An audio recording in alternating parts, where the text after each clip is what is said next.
सुंदरता के गुरूर में चूर शहजादी बानो अपने माँ बाप की इकलौती संतान थी। जब वह सवारी के लिए निकलती तो लोग अपने घरों में दुबक जाते, दरवाजे खिड़कियां बंद कर लेते, दुकानदार अपनी दुकानों के पर्दे गिरा देते, राहगीर अपनी राह से हटकर गली कूचों में चले जाते। अगर गलती से कोई राह में रह जाता तो उनके लिए जहां है वहीं औंधे मुंह लौटने का सख्त शाही फरमान था। जो बादशाह के इस शाही फरमान के खिलाफ जाता, उनकी आंखों में तपते गर्म सरिये डालने का रूह कपा देने वाला कानून था। एक दिन शहजादी बानो की सवारी उसके ढेर अंगरक्षकों सहित बाजार से गुजर रही थी। तभी बाजार के दूसरे रास्ते से एक बूढ़े राहगीर ने प्रवेश किया। तेजी से आगे बढ़ते शहजादी के काफिले को जब बूढ़े राहगीर ने अपनी तरफ आते देखा तो उसके पास इतना समय भी नहीं था कि वह भागकर कहीं छुप जाए। वो एक गरीब बूढ़ा मछुआरा था जिसके सिर पर मछलियों से भरी टोकरी थी। टोकरी को फेंक कर औंधे मुंह जमीन पर लेटता तो उसकी सारी मछलियां मर जाती। काफिला उसके पास आ पहुंचा। शहजादी के सिपाहियों ने उसे गिरफ्तार कर लिया। घमंडी शहजादी ने उसको देख अपने सिपाहियों को आदेश दिया, इस दुस्साहसी को कैद कर लिया जाए और शाही फरमान के अनुसार 2 दिन बाद इसकी मलिन आंखों में तपता गर्म सरिया डाला जाए। इतना सुनकर बूढ़ा मछुआरा थर थर कांपने लगा और बोला, ए शहजादी ए मल्लिका, मुझ गरीब मछुआरे की उम्र का लिहाज करते हुए मुझे रहम की बख्शीश दो। पर शहजादी बानो पर बूढ़े मछुआरे की बातों का कोई असर नहीं हुआ। उसने कहा, इस कमबख्त की आंखें फोड़ दो। इतना कहकर वह अपने काफिले के साथ आगे बढ़ गई। बूढ़ा मछुआरा कांपता हुआ माफी की भीख मांगता रह गया। डर के मारे उसके हाथ पैर कांप रहे थे, जिससे उसकी मछलियां बिखर गईं। बहते नेत्रों के साथ वह मछलियां उठाने लगा तो शहजादी के सैनिकों ने धमकाते हुए कहा, क्या कर रहा है बदतमीज बूढ़े, तूने रास्ते को खराब कर दिया। तेरे पास इन सब के लिए समय नहीं है। इतने में एक नवयुवक आया और बूढ़े की मछलियां इकट्ठी कर उसके टोकरे में डाल दी। सिपाहियों ने गुस्से में नवयुवक से कहा, चल यहाँ से, अपना रास्ता नाप। नवयुवक लड़का मन ही मन शहजादी को सबक सिखाने का निश्चय कर वहां से चला गया। शहजादी का खोखला गुरूर तोड़ने की ठान चुका नवयुवक जब खोजबीन करने और अंदर घुसने का रास्ता देखने शहजादी के महल के पास पहुंचा तो उसने देखा वहां बहुत कड़ा पहरा था। कदम कदम पर शहजादी के सिपाही उसके महल की पहरेदारी कर रहे थे। अच्छी तरह से ताक झांक कर वो सही मौके के इंतजार में वापस लौट गया। शहजादी अपने महल के चारों ओर इतना सख्त पहरा रखती थी कि रात को जब वो सोती तो उसके कमरे में भी उसके खास पहरेदार पलंग के चारों ओर खड़े होकर उसकी निगरानी करते। फिर एक दिन शहजादी के दिल में पता नहीं क्या आया कि वह अकेली सोने को तैयार हो गई। इसी मौके की तलाश में नवयुवक बहुत दिनों से था। आधी रात को वो महल के सभी पहरेदारों को चकमा देते हुए शहजादी के कमरे में दाखिल हुआ। देखा, शहजादी पूरे इत्मीनान से सो रही थी। पूरे कमरे में एक से बढ़कर एक शाही चीजें रखी हुई थीं। तभी उसकी नजर वहां रखे लाल पत्थर पर गई जिसकी चमक से पूरे कमरे में रोशनी फैली हुई थी। उसने चुपचाप वो हीरा उठाया और जिस रास्ते आया था उसी रास्ते महल से चला गया। शहजादी की नींद खुली और कमरे में अंधेरा देखा तो वो घबरा गई। घबराकर शहजादी बिस्तर से उठ खड़ी हुई और हाथों से टटोलते हुए घंटे से बंधी जंजीर तक पहुंची और जंजीर खींच दी। घंटे की जोर जोर की आवाज सुनकर शहजादी के नौकर चाकर उसकी बाहों में तुरंत उसके पास पहुंची। उधर बादशाह और मल्लिका भी घंटे की आवाज सुनकर उठ गए। मल्लिका ने बादशाह से कहा, हाय, क्या हो गया मेरी बच्ची को, जल्दी से उसके पास चलो। बादशाह और मल्लिका जब शहजादी बानो के कमरे में पहुंचे तो उन्होंने देखा शहजादी के पास नौकर खड़े हुए कह रहे थे, मल्लिका, हमने किसी को यहाँ से बाहर निकलते नहीं देखा। बादशाह के पूछने पर शहजादी ने बताया, अब्बा जान, कमरे में रखे हीरा लाल को कोई चुरा ले गया। बादशाह ने तुरंत सैनिकों को आदेश दिया, जल्दी जाओ और देखो, चोर अभी यहीं होगा। पर नवयुवक तो कब का वहां से जा चुका था। सुबह होते ही बादशाह ने पूरी सल्तनत में घोषणा करवा दी कि जो भी शहजादी के चोरी हुए हीरा लाल को वापस लेकर आएगा या आएगी उसे मुंह मांगा इनाम दिया जाएगा। नवयुवक को जब बादशाह की घोषणा का पता चला तो वह मन ही मन खुश हुआ। वह अब अपने अगले कदम के लिए तैयार था। शहजादी के गुरूर को तोड़ने की नवयुवक की योजना अब उसके हिसाब से जा रही थी। अपनी योजना अनुसार वह बादशाह के सम्मुख पेश हुआ और तख्त के सामने झुककर बड़ी अदब के साथ सलाम किया। बादशाह ने नवयुवक से पूछा, कौन हो तुम? नवयुवक ने अदब के साथ कहा, बादशाह सलामत, मैं शहजादी के चुराए हुए हीरा लाल को लेकर आया हूँ। अब आप अपने वायदे के मुताबिक मेरी मुंह मांगी शर्त को पूरा कीजिए। बादशाह हीरे को देख खुश होता हुआ बोला, कहो तुम्हें क्या चाहिए? नवयुवक ने बोला, बादशाह सलामत, मेरी गुजारिश है कि परसों शहजादी को देखने पर कैद किए गए वृद्ध मछुआरे की आंखें फोड़ने की सजा माफ की जाए और उन सिपाहियों की पीठ पर कोड़े लगवाए जाएं जिन्होंने उसे गिरफ्तार किया और मुझे गालियां दी। बादशाह ने हैरान होते हुए पूछा, उस बूढ़े मछुआरे के साथ तुम्हारा क्या रिश्ता है? नवयुवक बोला, हुजूर ए आजम, मेरा उसके साथ इंसानियत के अलावा कोई रिश्ता नहीं। बस उसकी हालत देखकर मुझे उसके ऊपर रहम आ गया, और वैसे भी उसके देखने भर से शहजादी का क्या बिगड़ गया। नवयुवक के मुख से यह बात सुनकर बादशाह गुस्से से तिलमिला उठा। उसने अपने वजीर को आदेश दिया, इस कमबख्त को कारावास में डाल दो और वायदे के मुताबिक उस बूढ़े मछुआरे को रिहा कर दिया जाए तथा उन सैनिकों को 50-50 कोड़े मारे जाएं। नवयुवक ने बादशाह का हुक्म सुनकर कहा, बादशाह हुजूर, आप मुझे कारावास की सजा क्यों दे रहे हो? तब बादशाह बोला, एक तो तुमने शहजादी के लाल हीरे को चुराया और ऊपर से शहजादी का अपमान किया है। नवयुवक ने बड़े अदब के साथ कहा, बादशाह हुजूर, हीरा मैंने बूढ़े मछुआरे को सजा से बचाने के लिए चुराया था। आप ये ठीक नहीं कर रहे हैं। अगर आपने ऐसा किया तो मैं आपकी जेल से भाग जाऊंगा और आपका ताज चुरा लूंगा। बादशाह बोला, बेवकूफ लड़के, तू मेरे ताज के आसपास भी नहीं भटक सकता। बादशाह ने सिपाहियों को उसे जेल ले जाने का इशारा किया। इशारा मिलते ही तुरंत सिपाही नवयुवक को पकड़कर कैद खाने ले गए और जेल में बंद कर दिया। नवयुवक जेल में बैठा खुश हो रहा था। जैसा वह चाहता था अब तक बिल्कुल वैसा ही हो रहा था।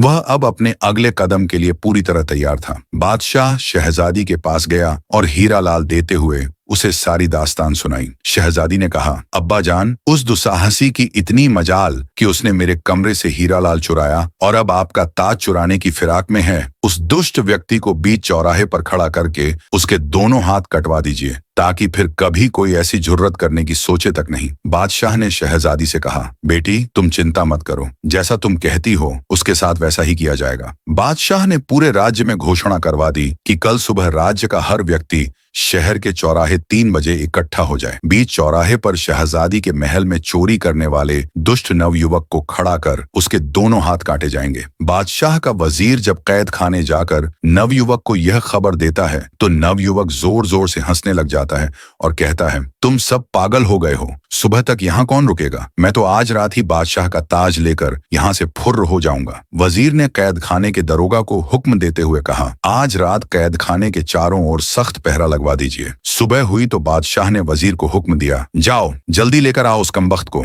उसके हाथ कटते देखने के लिए मैं स्वयं भी बेताब हूँ। वजीर जी हुजूर कहकर तुरंत कारावास की ओर चल दिया।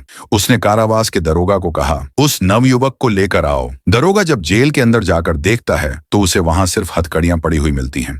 यह देखकर दरोगा के पैरों के नीचे से जमीन खिसक जाती है। वह भागकर वजीर के पास जाता है और बताता है, हुजूर साहब, वहां तो सिवाय हथकड़ियों के कुछ नहीं है, लड़का जेल से भाग चुका है। वजीर बोला, बादशाह सलामत अब तुम्हें नहीं बख्शेंगे। दरोगा बोला, हुजूर साहब, पता नहीं उस लड़के ने कैसे किया, क्योंकि आज रात तो मैं खुद उसकी निगरानी कर रहा था और थोड़ी थोड़ी देर में जाकर उसको देख कर रहा था। वजीर बोला, मुझे कुछ नहीं पता, तुम बादशाह सलामत के पास चलो। दरोगा को लेकर वजीर बादशाह के पास पहुंचा और सारा माजरा बताया तो बादशाह का मुंह पीला पड़ गया, जैसे एकदम उसके शरीर से प्राण निकल गए हों।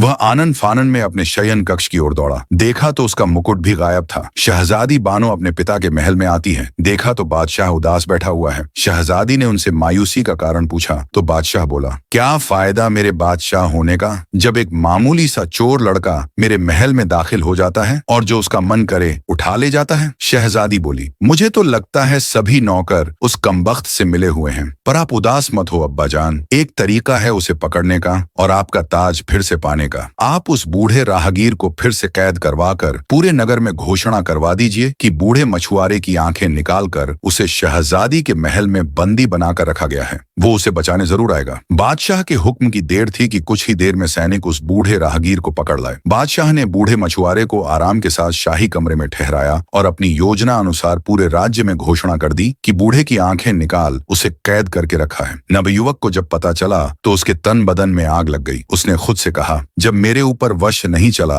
तो उस बूढ़े राहगीर को ही उठा लिया, पर अब बस बहुत हुआ, अब इन सब का अंत करने का समय आ गया है। रात हुई तो शहजादी के महल के चारों तरफ कड़ा पहरा लगा दिया गया। कदम कदम पर शाही सैनिक अस्त्र शस्त्रों के साथ चौकन्ने खड़े थे। खुद बादशाह भी भेष बदलकर गश्त कर रहा था, पर तभी अचानक शहजादी के महल से हृदय चीर देने वाली चीख सुनाई दी। बादशाह आनन फानन में भागा भागा शहजादी के कमरे में दाखिल हुआ। देखा तो शहजादी जमीन पर पड़ी हुई है और उसका पूरा शरीर नीला पड़ गया है। तुरंत शाही वैद्य को बुलाया गया। जब वैद्य ने राजकुमारी को चेक किया तो उसके होश उड़ गए। कांपती आवाज में बादशाह से कहा, माफ करें हुजूर, शहजादी अब इस दुनिया में नहीं है, किसी जहरीले सांप के काटने से वो मर चुकी है। बादशाह के ऊपर तो जैसे मुसीबतों का पहाड़ टूट पड़ा। वो दहाड़े मार मार कर रोने लगा, बेटी तुम मुझे छोड़ के नहीं जा सकती, तुम्हारे बिना मैं भी अपने प्राण त्याग दूंगा। पूरे महल में चीख पुकार मच गई। तभी वजीर की नजर वहां रखी एक कुर्सी पर गई जिसके ऊपर बादशाह का शाही ताज रखा हुआ था। वजीर बोला, माफ करना हुजूर, ये सही समय नहीं है, पर यह सब किया धरा उस चोर का ही है। वही यहाँ किसी जहरीले सांप को छोड़ गया और आपका ताज भी रख गया। शहजादी की मौत के गम में बादशाह पूरी रात रोता है। सुबह हुई तो रस्म अनुसार शहजादी बानो को दफनाया गया। शहजादी के गम में पूरे नगर की आंखें नम थीं। हर जगह एक अजीब सा सन्नाटा पसरा हुआ था। शहर की सभी दुकानें बंद थीं। हर कोई शहजादी के लिए दुआ कर रहा था। अगले दिन बादशाह जब शहजादी की समाधि पर फूल चढ़ाने गया तो देखा शहजादी की कब्र खुदी हुई थी। शहजादी का पार्थिव शरीर कब्र से गायब था। ये देख बादशाह को बड़ा भयानक सदमा लगा। अपने होशो हवास खो वह जमीन पर गिर पड़ा। वजीर ने जब उस पर ठंडे पानी से छिड़काव किया तो उसे होश आया, पर बादशाह अब भी अपने हवास में न था। वह सबकी तरफ ऐसे देख रहा था जैसे वह किसी को जानता ही न हो। 4 दिन के इलाज के बाद उसका होश ठिकाने आया। बादशाह को इतना गम शहजादी की मौत का भी न था जितना उसकी मैयत गायब होने का था। उसने दूसरे राज्यों से स्पेशल जासूसों की पूरी टुकड़ी बुला ली और शहजादी की लाश का पता लगाने को कहा। शहर के चप्पे चप्पे में अब जासूस फैल चुके थे, पर उन्हें क्या पता था शहजादी का चोर तो कब का मुल्क से बाहर जा चुका था। कब्र खोदकर शहजादी की लाश को बाहर निकालने वाला कोई और नहीं बल्कि वो नवयुवक ही था जो शहजादी के गुरूर को तोड़कर ध्वस्त करने की ठान चुका था। शहजादी की लाश को अपने घोड़े पर लिए वो बहुत तेजी से आगे बढ़ रहा था। चलते चलते वह बगदाद शहर के बाहर पहुंच गया। शहजादी की लाश को झाड़ियों में छुपाकर वह एक संदूक ले आया। संदूक में शहजादी को लिटाकर शहर के अंदर गया और उसने एक सराय का कमरा किराए पर लिया। जब रात हुई और सब सो गए तो नवयुवक ने बख्शा खोला और कुछ मंत्र बोलकर एक सांप बन गया। सांप बने नवयुवक ने शहजादी के कांटे हुए स्थान से सारा जहर चूस लिया और फिर से अपने असली रूप में आ गया। कुछ ही समय बाद आह भरती हुई शहजादी उठकर बैठ गई। उसने पानी मांगा, तब नवयुवक ने उसे पानी पिलाया। पानी पीकर शहजादी के होश कुछ ठिकाने आए तो वह बोली, मैं कहाँ हूँ? तुम कौन हो? मैंने अभी अभी एक बहुत भयानक सपना देखा कि एक सांप के काटने से मेरी मृत्यु हो जाती है, मुझे दफना दिया जाता है, फिर तुम आकर मुझे कब्र से निकालकर एक सफेद घोड़े पर यहाँ ले आए। पर वो सपना एक सपना न होकर हकीकत था। तुम मुझे यहाँ क्यों लेकर आए? तुम्हारा मकसद क्या है? और इतने सारे सिपाहियों के होते हुए तुम महल में घुसकर चोरी कैसे करते हो? बौखलाई शहजादी ने एक साथ सवालों की बौछार कर दी। तब नवयुवक बोला, सुनो शहजादी, अगर तुम जानना ही चाहती हो तो मेरा नाम बिन मुस्तफा है। मेरे अब्बा जान बहुत बड़े जादूगर थे जिन्होंने मुझे अपनी विद्या से सांप का रूप बदलने की विधि सिखाई है। मैं तुम्हारे महल में सांप के रूप में अंदर जाता था। जिस सांप के काटने से तुम्हारी मृत्यु हुई थी वो भी कोई और नहीं बल्कि मैं ही था। मैं जानता था सांप के काटे हुए मनुष्य का अगर 3 दिन के अंदर जहर चूस कर निकाल दिया जाए तो वह फिर से जिंदा हो जाता है। यह सब मैंने तुम्हें सबक सिखाने और तुम्हारे खोखले गुरूर को तोड़ने के लिए किया, और अब तुम सदा के लिए मेरी दासी बनकर मेरे साथ रहोगी। यही तुम्हारी सजा है। शहजादी सब कुछ सुन एकदम सन्न रह गई। उसे कुछ बोलते न सूझा। कुछ देर चुप्पी के बाद शहजादी ने माफी मांगते हुए कहा, मैंने ताकत के गुरूर में चूर पता नहीं कितने ही लोगों का अनिष्ट किया है, मुझे माफ कर दो। पर नवयुवक के ऊपर शहजादी की पश्चाताप भरी बातों का कोई असर नहीं हुआ। शहजादी को अपने घर लाकर एक बांदी या फिर यह कहें एक दासी की तरह नवयुवक रखने लगा। कुछ दिन तक तो शहजादी ने नवयुवक से मिन्नतें की कि वह उसे उसके पिता के पास छोड़ आए, पर नवयुवक को उसके ऊपर विश्वास न था। उसे लगता था शहजादी यह सब मजबूरी में और उसकी कैद से छूटने के लिए बोल रही है। समय बीतता गया। शहजादी अब अपना पूरा अहंकार त्याग कर एक पत्नी की तरह घर का सारा काम करती और नवयुवक की हर छोटी से छोटी बात का ख्याल रखती। धीरे धीरे नवयुवक के दिल में भी शहजादी के प्रति कठोरता की जगह नरमी ने ले ली। वह उसे चाहने लगा। फिर सोचा, मैं कहाँ, एक छोटे से जादूगर का लड़का और वह मुल्क की शहजादी। फिर एक दिन ऐसा आया जब नवयुवक ने शहजादी को परखने के लिए घर पर अकेला छोड़ दिया और भागने का पूरा मौका दिया,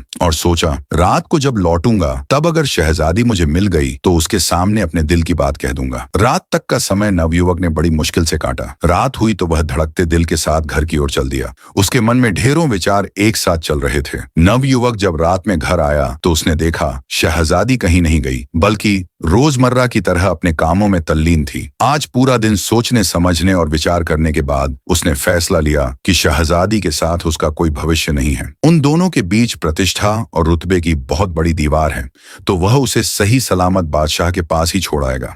सुबह हुई तो शहजादी को लेकर वह बादशाह के पास गया। जब बादशाह ने अपनी बेटी को सही सलामत देखा तो उसकी आंखों से खुशी की अश्रुधारा बह निकली। उसने शहजादी को गले लगा लिया और ढेरों सवाल एक साथ दाग दिए। तब नवयुवक ने बादशाह से माफी मांगते हुए सारा किस्सा कह सुनाया। सब सुनकर बादशाह ने अपने वजीर को हुक्म दिया कि इसे अभी फांसी के तख्ते पर चढ़ा दो। पर शहजादी ने अपने पिता से कहा, नहीं अब्बा जान, इसने मेरा अहंकार नष्ट करने के लिए यह सब किया। अब मैं इसे अपने हृदय से अपना पति मान चुकी हूँ। अगर इसे कुछ हुआ तो मैं भी अपने प्राण त्याग दूंगी। बेटी के मोह में मजबूर बादशाह ने दोनों का निकाह करवा दिया। अब पहले जैसा कोई कानून नहीं रहा। प्रजा भी अब खुशी से रहने लगी। इधर शहजादी और नवयुवक भी एक दूसरे के साथ खुश थे। दोस्तों, अगर आपको यह कहानी पसंद आए तो चैनल को सब्सक्राइब जरूर करें। मिलते हैं ऐसी ही एक और कहानी के साथ।